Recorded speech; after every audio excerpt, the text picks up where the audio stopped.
good afternoon, and good evening, everyone. Welcome to today's event, Governing AI for the Good of Humanity. I'm Diana Velica. I'm your host and moderator for today, and I'm excited to bring together leaders and experts in AI to explore how AI governance can serve humanity as opposed to allowing it to become another tool for oppression and control.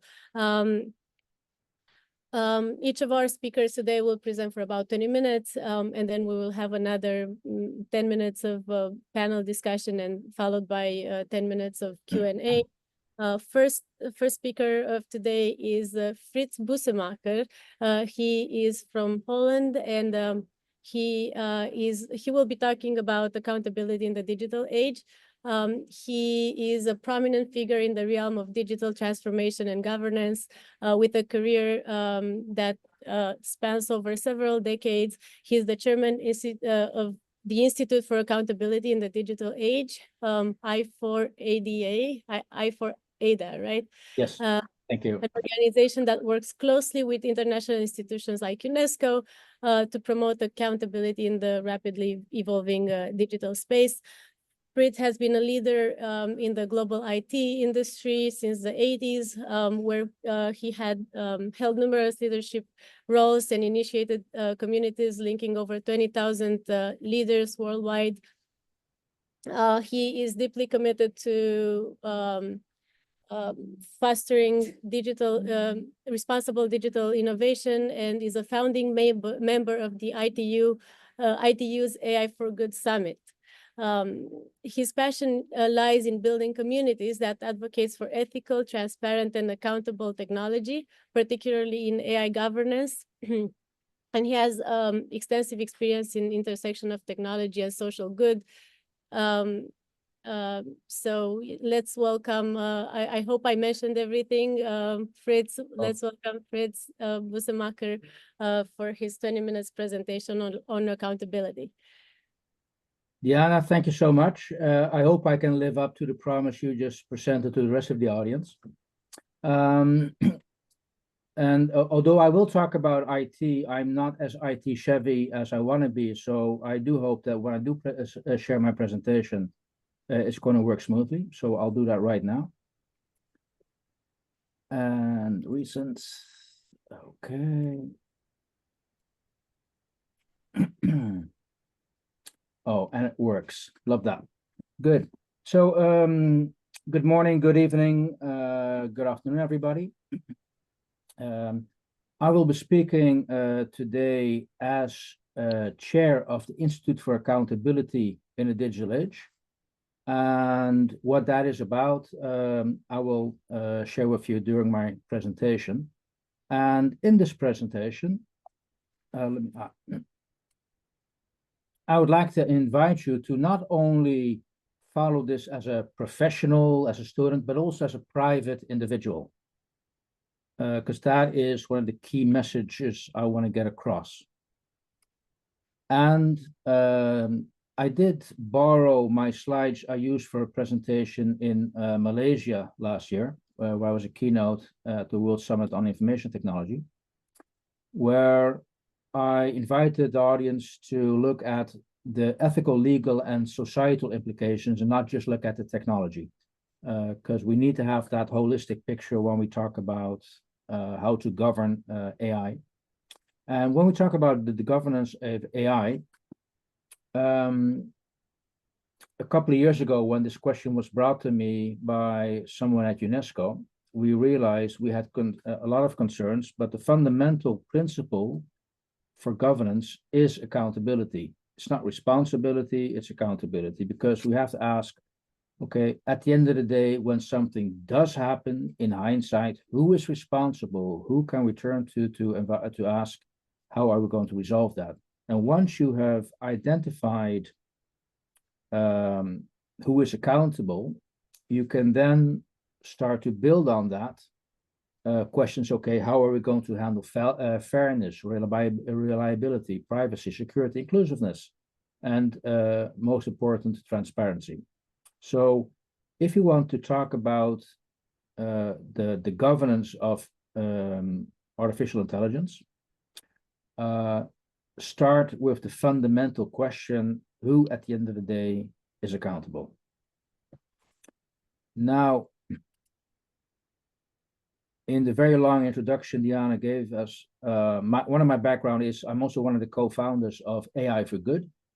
And in 2017, we started a discussion on how artificial intelligence can help resolve the world's, the UN's sustainability development goals. And if you have that mindset, that bias, you have a predominant positive bias to look at how AI can help. So in that community, it's very much about how AI can help and benefit. That's the dominant discussion. However, this is also what we see. This is also an image some people have in mind when you think about artificial intelligence. It's threatening. It's us against the machine. Specifically, if we start to create humanoid robots with artificial intelligence, and then this image comes into play. And I think to some extent, this is a correct image, but I also want to point out something else. This image was given us by James Cameron, who, strangely enough, now I'll leave it to you to judge how scientific People's Magazine is. But in People's Magazine, he had an interview where he said, I warned you guys on the impact of artificial intelligence. And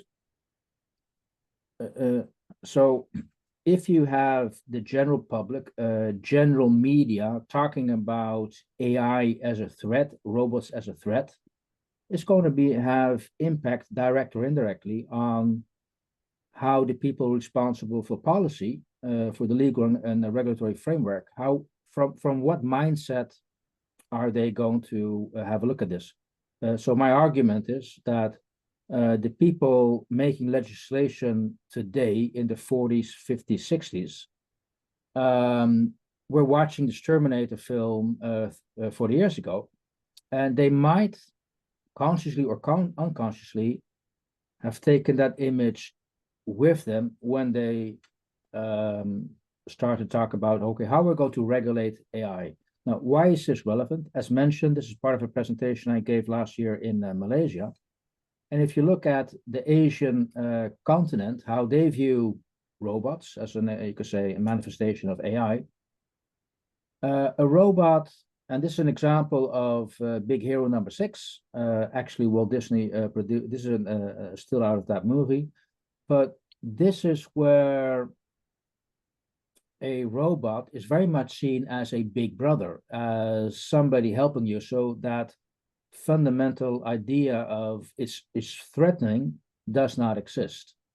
And my argument when we start to talk about how are we going to organize the governance of AI, we have to take into account, because this is an international question, we have to ask ourselves, we have to take into account the cultural context in which we want to regulate this technology.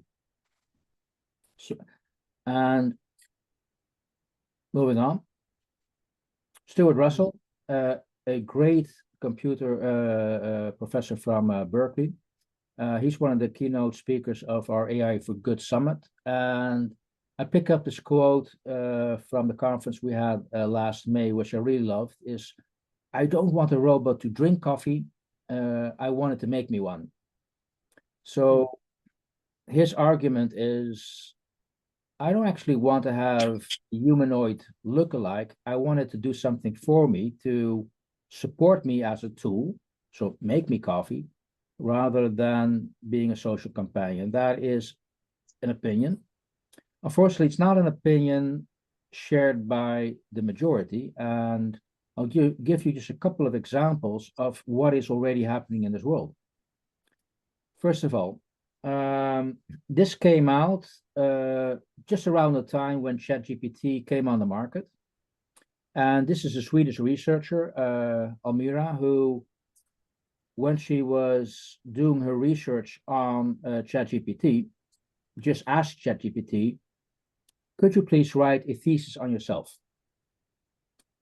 And in her opinion, we've opened Pandora's box.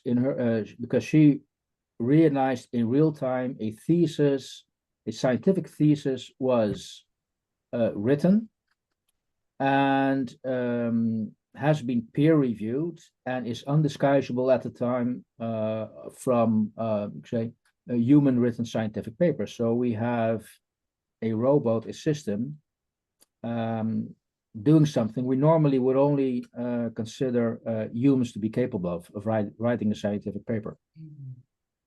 It goes on. Another example, it's been a debate who may own a patent. In the States, in Europe, it's been very clear, only humans are allowed to own a patent. But guess what? That is not the global norm. So in South Africa, the local patent office actually attributed a patent to Dabus, which invented a packaging system using AI. And Dabus itself is also an AI engine.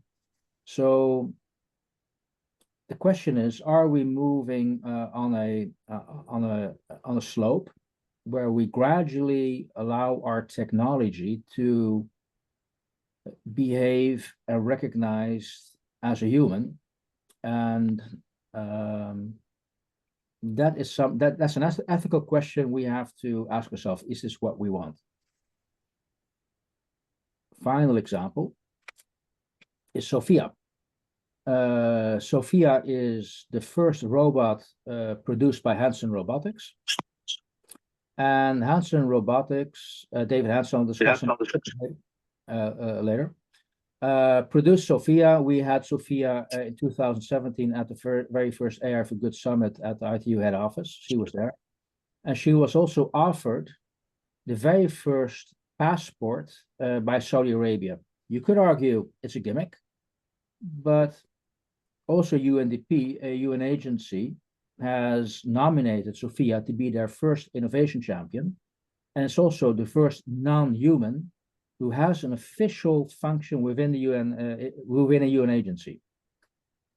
So these are just 3 examples, and no doubt there are much more we can find, where we're starting to interact with the AI engine, knowingly it's an AI engine, as if it were a human. And that, again, is a question we have to ask ourselves, is this what we want or not? So if we see this happening, what are the governance options? I'm just going to share a couple of governance options of insights, and I'm going to be agnostic in the sense that I will not recommend at this stage who is right or who is wrong. I just want to give you a view of how the world is looking at how we're going to govern this technology. The classic way is what the UN is doing at the moment is let's organize a UN entity, just like the one for atomic energy, for the airline industry, or for climate change. Antonio Guterres already brought together a group of 100 scientists around the world. He did it last September, who are now as a sounding board trying to assess how are we going to govern this technology we all developed. So that's one way you could organize this. Dave Hanson, as mentioned. Now I have to tell you, if you look at this quote, I'll not literally read it to you, but if you look at this quote, I would say it's very optimistic. It's a world where people want to collaborate, where want to work together. It's a bit of a fairy tale approach, but having said that, David, before he started Hanson Robotics, was also the head animatronics of Walt Disney World, so he grew up around fairy tales, I guess. But this is another way we can organize this. So one is very much international institutes led. This is more, a collective approach with including all stakeholders. Or just take the very pragmatic approach, like Bina Ahmad of Deloitte said,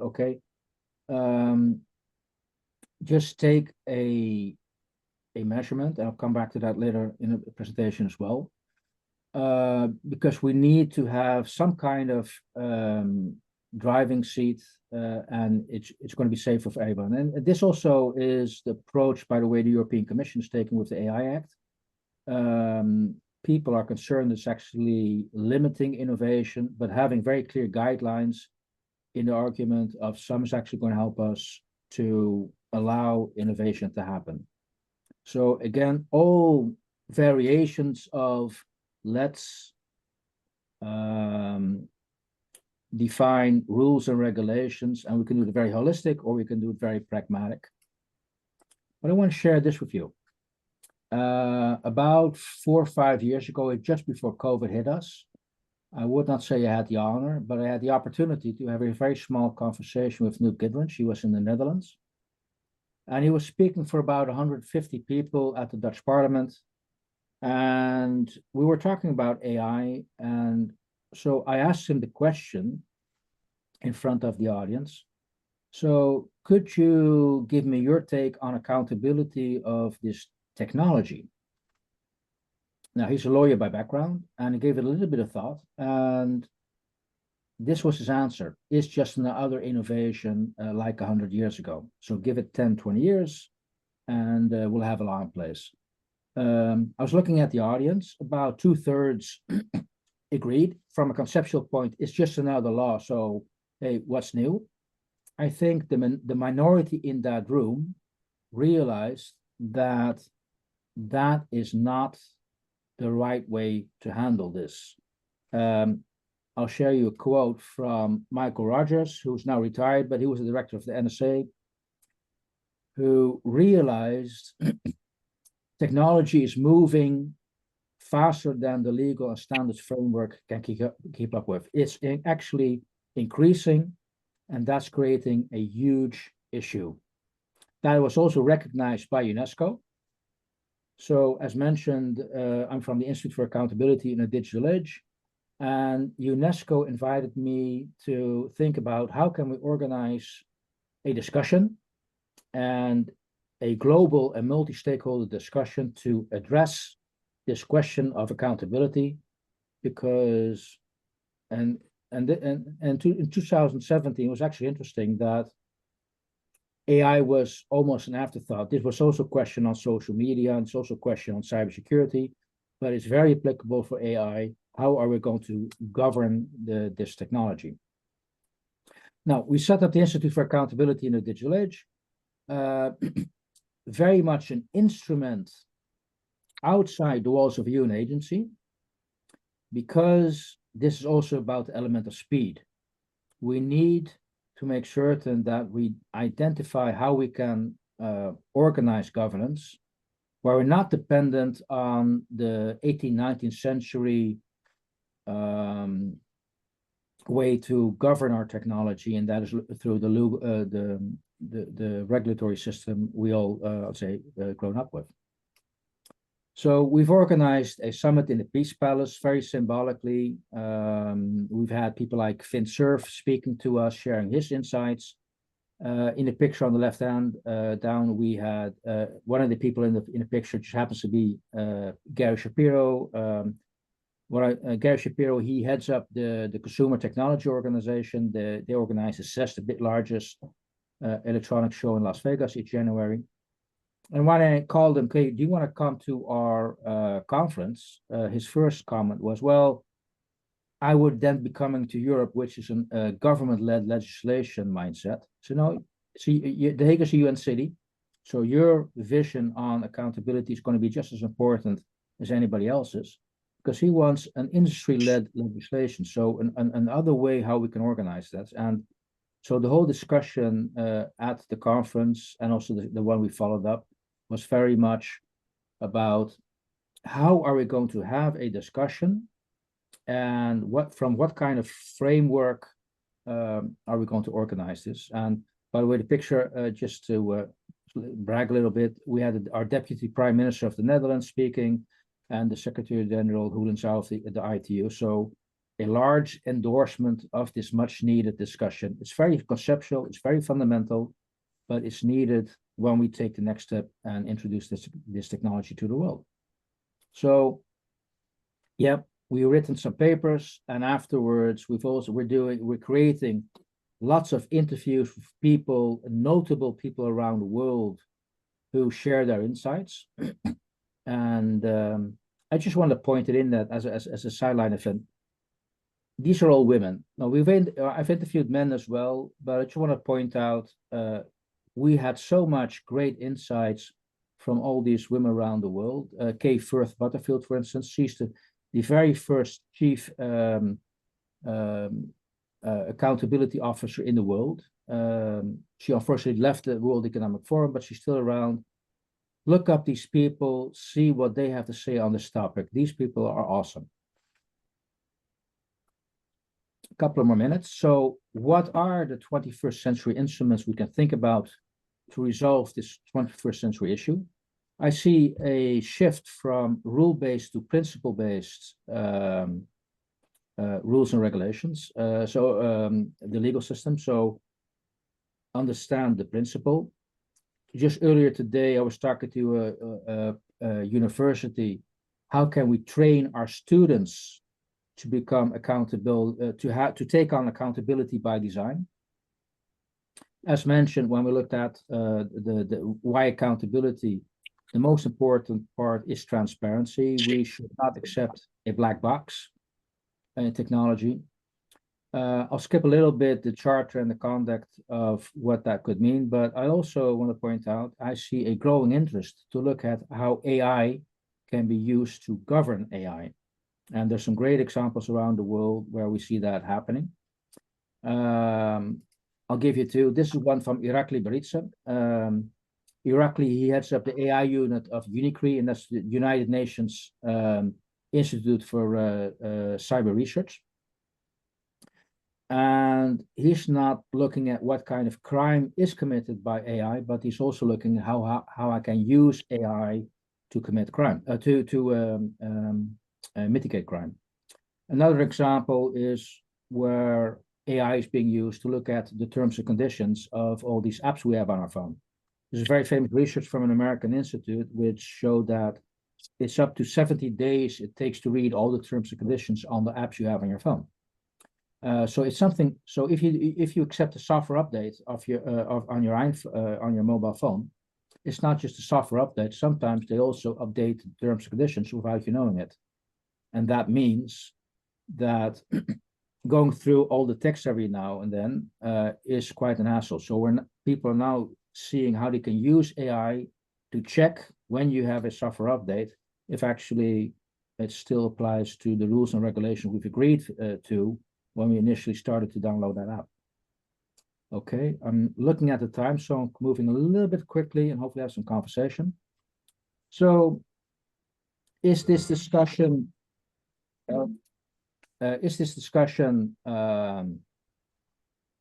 new? No, it's already taken place. Over 40 million hits when you ask how many AI accountability tools are in the world.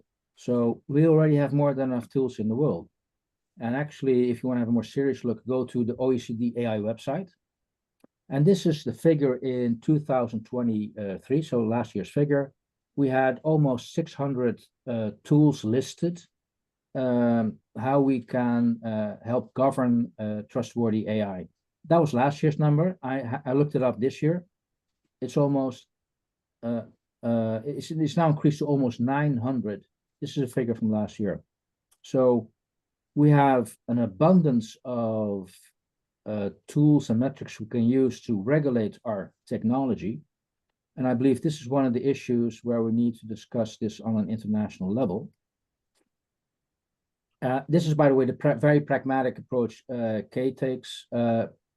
We have different ethical standards, and that's how it also explains why we have so much rules and regulation, because it depends on the culture, depends on the industry.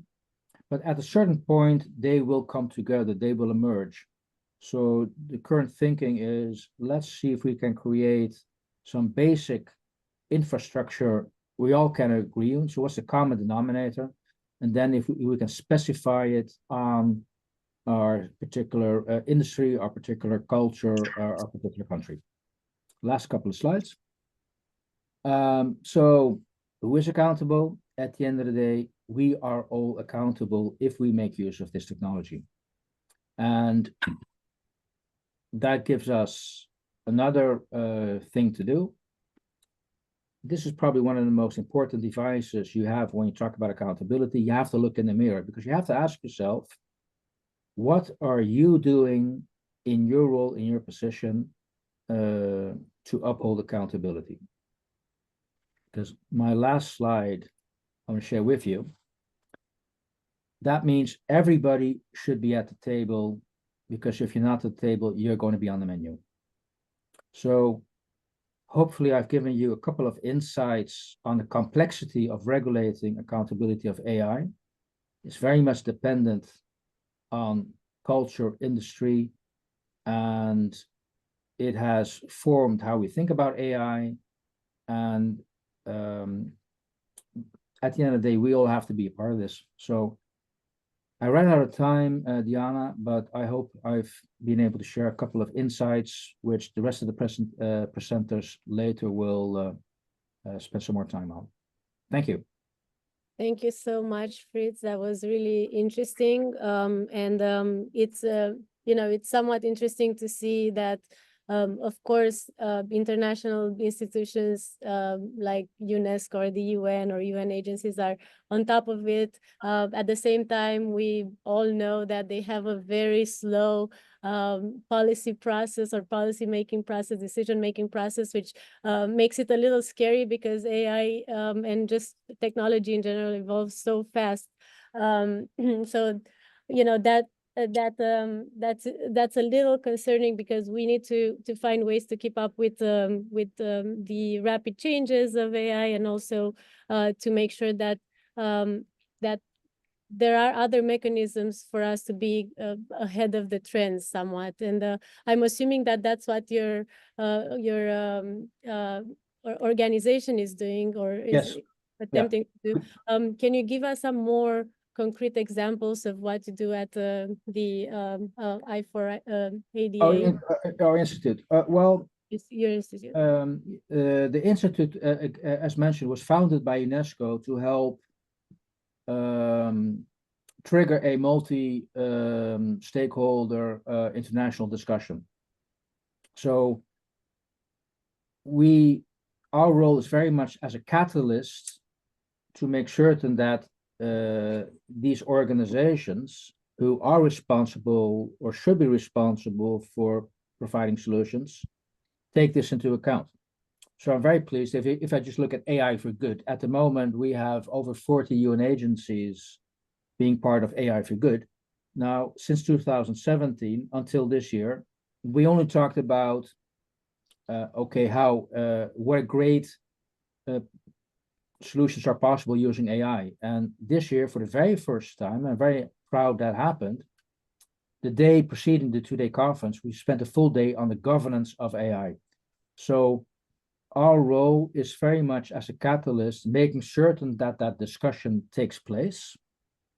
But then the people who need to own it have that discussion. Give you another example. I now actually am a member of the board of the Velica, and that is the World Innovation, Technology and Services Alliance. It's an organization which brings together about 90 countries in the world, an umbrella organization of all the IT vendors. It brings together 90% of the IT vendor community, which have a very significant part in this industry. So when I interviewed Jim Poissant, the former president, for our podcast, he was shocked to realize that his institute, with all these vendors, basically do not talk about accountability. It's always about what the IT opportunities, the digital opportunity. And realizing, okay, we need guardrails. So by inviting me as a keynote at the conference, we've been able to get people to think about accountability in the first place. So these are examples of raising the question, and again, also having a discussion with the OECD. What is the impact that we have almost 900 frameworks? isn't that too much? So when I reach out, actually one of the people who are now on that board of 100 IT experts, Virginia Dignam, she used to be on our board of the Institute for Accountability. She's now on the board set up by Antonio Gutierrez. So in my, I would say, informal discussions with her and also with other board members, we try to get them to take accountability as an aspect into their thinking when they organize a discussion. Hopefully that answers your question a little bit. It does, and I think, yeah, that's the key. How do we, before we even get to implement policy by law or to implement regulation by law, we need to transform mentalities, and we need to talk in particular with the developers, companies, the largest companies, the developers, the trendsetters of AI tools, in order for them, or AI products, in order for them to understand that that now it's time to have accountability, and create these new tools responsibly, and shift from the mentality that is only self-interested or is only about profitability, and not so much about the well-being of everybody. Yeah, and it almost turns into a philosophical discussion, because we've had discussions in the past. Well, we just need inclusivity, we just need transparency, and that's enough. And then it needs to be fair. Once you accept that that is the basis to have a discussion, then I think it's our role to realize, no, that's not good enough. You need to really be able to point to an individual, say, look, hey, you are responsible in hindsight.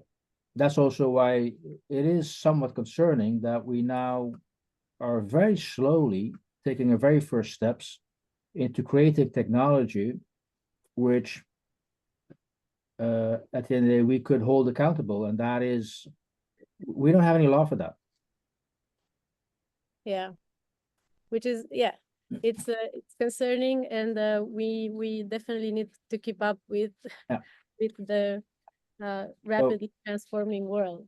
Yeah, and I realize, I know I'm conscious of who I'm talking to, but the answer does not always have to be a legal and regulatory framework. This is a 21st century issue where I do believe we need to seek a 21st century solution. Yeah, absolutely, and I think that's really the main point, because we've been so slow. Any new regulation or law that we ever adopted has been slow, and it's been a long process. But the AI is really influencing the world so quickly that we need to find better ways to deal with the transformations in a way that maintains an ethical balance for everybody. So I will open the floor for some questions, if anybody wants to, if anybody has any more questions for Frits, and then we will move on to Joseph, because he's in China, so I think it's 3 a.m. or something in China, so I want to be mindful of his time zone.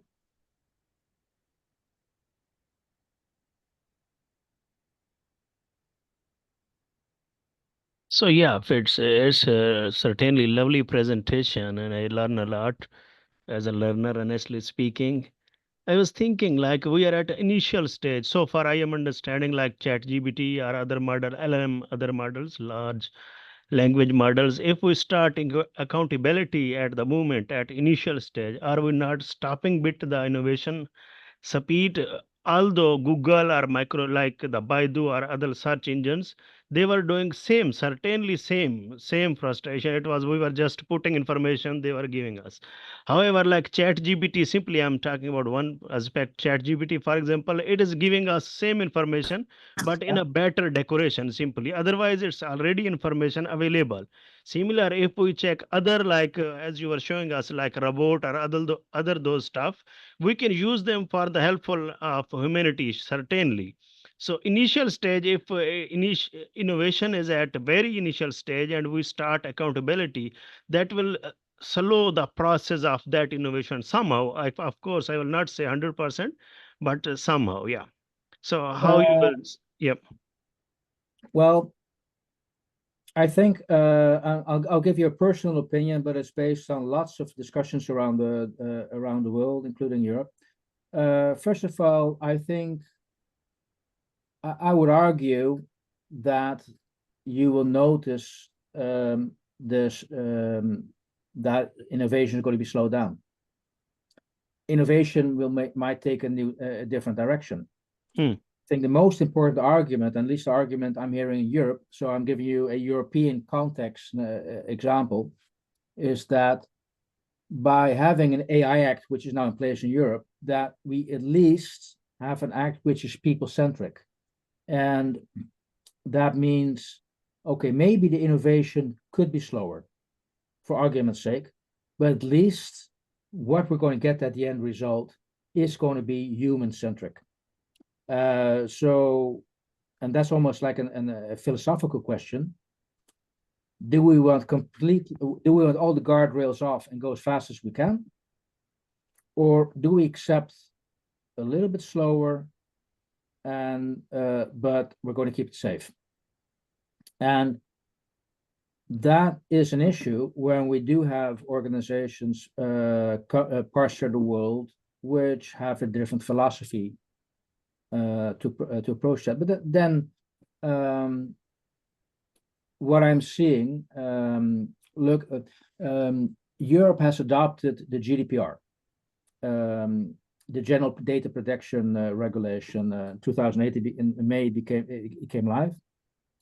It only applies for Europe. It does not apply for the rest of the world, unless you want to do business with Europe. So from a European perspective, I see it interesting to see that countries like Australia, Japan have adopted, even California, which in itself is a very big economy, have adapted GDPR-like rules and regulations. So as somebody in Europe, my argument would be, well, we see that we accepted as a community that technology has to adhere to this framework, these standards. And anybody coming to Europe will have to accept those rules and regulations. So the fact that somebody else has different rules and regulations, to some extent, I don't care, because when you come here, then it will be impacted. It's a little bit like the speed limit. I mean, because of climate change, we've reduced the speed limit in the Netherlands to about 60 miles an hour. And in some parts of Germany, there are no speed limits. You can drive as fast as you want. But when that German comes into the Netherlands, he still has to adhere to our laws. So the metaphor doesn't always work, but because you might have technology in one country and being abused or used in another country, so it's difficult to maintain that law. But I think maybe the fundamental, there's a little bit of context to an answer to your question is, I think as a society, we have to understand, do we understand the consequence of not having safeguards, guardrails, or yes? And I'm pleased, at least I live in a society where you have the guardrails, and then if the effect's okay, a little bit slower, hey, I'm good. And then also the question is, what does innovation is? Who is innovation really helping, right? Because if we think about really rapid innovation, we're actually thinking about the wealthiest people in the world, companies who can afford, all the best programmers, researchers, technology, and so on and so forth. So, it's really just by allowing innovation without any regulations and without any speed limits on it is really just gonna increase inequality. And this is what we want to avoid. Yeah, there's actually quite a concern that the global South has a difficulty catching up with the global North. And that has not only to do with the access to AI, it's actually also to use with the bandwidth of the technology over which we want to use that AI engine. Yeah, and so we also have to make certain that countries have a meaningful internet, a meaningful connection. That has nothing to do with AI, but it's one of the prerequisites to be able to use AI. Yeah, so these are all important questions. Yeah, and it leads back to how do we want to create accountability at a global level and internationally. And definitely European Union is the leader of accountability in the world. And yeah, and okay, having said that, that does not mean that is the best model everybody should follow. I mean, as a European, I would promote it, but I understand there are different opinions in this world how we should govern ourselves. yeah, absolutely. Yeah. We have another question. Yeah. Chris. Hi, Thank Christian. you. Hi, Frits. Thank you for all the insights. It has been very interesting. I guess I have one big question that kind of keeps seeping back into my mind.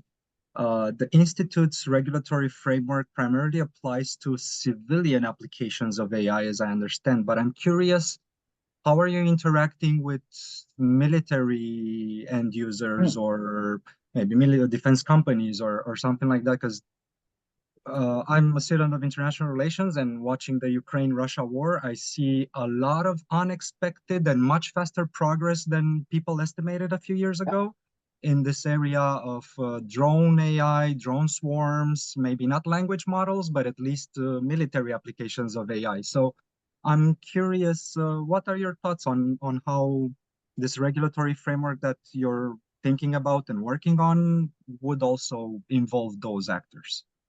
The thinking does not exclude the military domain. That first of all, that's one thing. Secondly, I have to look this up for you, but one of my board members is actually responsible for setting up a global discussion on the use of AI in the military domain. So there are already now initiatives taken to realize that we need to govern AI also in the military domain. How that's going to work, I can ask. I can offline send you a link to at least the website where I know that that discussion is taking place. That's probably the limit of how I can answer that. So I know that. I know the military organizations in this world are very concerned and are aware we need to start to fix this, because do we want autonomous decisions making deadly decisions on our behalf? And a follow-up question on that, maybe, would this kind of conflict with the primary interest of defense companies or ministries of defense, which would be national security? So they would say, well, regulation prevents me from ensuring national security because our adversaries don't actually follow these regulations. What would be the mechanisms to try to bring everyone in such a framework? Because we see in matters of nuclear deterrence, Russia and China don't want to follow the same agreement. So how would we convince them to follow such agreements? Or what would we provide as incentives for them to follow such agreements? If I'd have an answer to that, I would not be sitting in this webinar. Thank you for your honesty, but yeah. No. I do believe look at least the examples which at least make an effort, because we have an example in the 3 institutes I just mentioned on climate change, on atomic energy, airline industry. So, and these are based on a coalition of the willing, as it will. At least try to see if you can get a majority behind an idea, and you basically end up in almost a de facto arms race. If enough people back up a solution you agree with, that might be threatening for those minorities who would not agree with that solution. So, and that is a different approach that what international institutes like the Union or the United Nations has to adhere to. That's very much a consensus-based environment. And the person who asked me to help set this up was fully frustrated when he realized he was busy 2 years changing a document to discuss the Rome principles, and at the end of the day, they changed 2 words in that whole document. So he realized what we have set up works in a particular context, but the consensus model breaks down where we need to speed up things, and this is very much a question where we need to speed up things. So there is, at least on this international institute level, an idea, okay, let's see if we can organize a coalition of the willing. So we're not going to get everybody involved, but let's see if by getting enough people on the same side, that could be a deterrent to the people who are on the other side and don't agree with that approach. So in some ways, I see an analogy with the global dollar system. If you want to do business with us and want to get investment and want to have access to international commerce, you need to abide by some rules. Otherwise, you're just going to be by yourself in this world. Gotcha. It's what happened. It's what the GDPR showcased in Europe and European law, which, because of the economic power of the Europe as a whole, forced the rest of the world to comply or not do business in Europe. Yeah, I saw Dave raising a hand. Yeah, I mean, I have kind of a general question just to unpack this a bit more. So I'm not an expert in data regulation particularly, but I know about the CCPA a little bit, and I know that the rules like elsewhere in the United States are much softer on data privacy and information security. I mean, what do you think the United States needs to do? Are you suggesting they need to implement something like a GDPR? Because I'm a frequent ChatGPT user in my business, and I find that I'm often tempted to provide like PII to ChatGPT. That would be a terrible idea. We don't do that. It would violate policies. But I imagine that ChatGPT would get hordes and hordes of PII every day, in fact. And I'm sure they don't know what to do with it. They probably can't find all of it.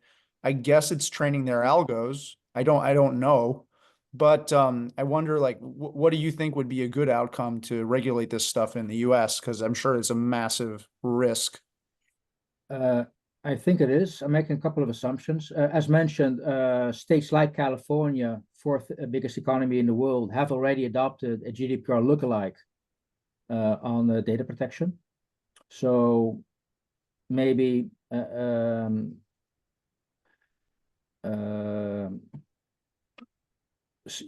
you could ask California to convince some other states to follow their example and demonstrate how it's actually helping California. That's one thinking. I also realize, and this is becoming very philosophical, but if I look at the internet, which is the enabling technology actually to allow us to make use of this technology, it's very much an American innovation. It's an American invention. Vint Cerf, he created written the protocol which on which the internet's based on.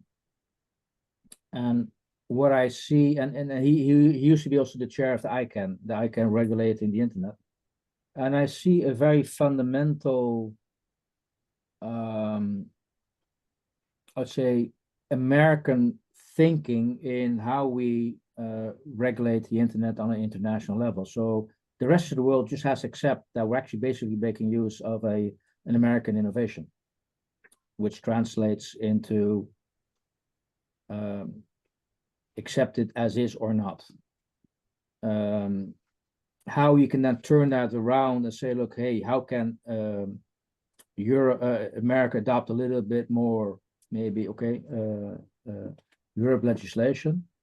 I wish that was possible, but I do realize that with the companies out there dominating the big five, the big tech, the way it's been organized, I would say go to your legislation. I'm thinking, okay, rambling a bit, but this reminds me of the CDA, the Consumer Decency Act.